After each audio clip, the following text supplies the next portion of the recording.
Seorang warga negara asing terjatuh ke dalam jurang di Villa Alam Ubud, Banjar Tengah, Desa Kenderan, Kecamatan Tegalalang, Gianyar, Minggu 18 Desember sekitar pukul 23 malam.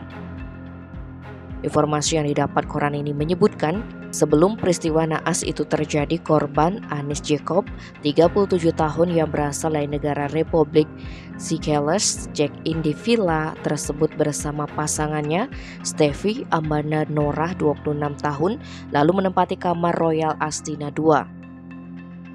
Setelah check-in, korban bersama pasangannya sempat melakukan massage dan dinner.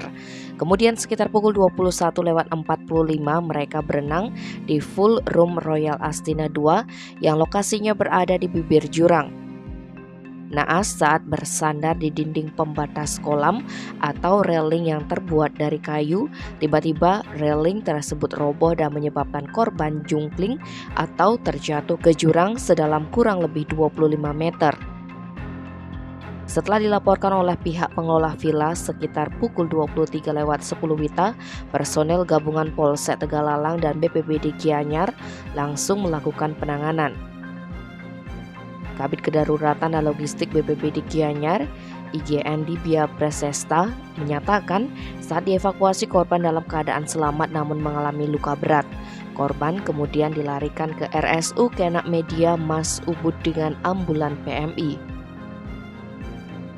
Kapolsek Tegalalang AKP Iketut Sudite mengatakan korban diperkirakan mengalami patah pinggang dan terus mengerang kesakitan.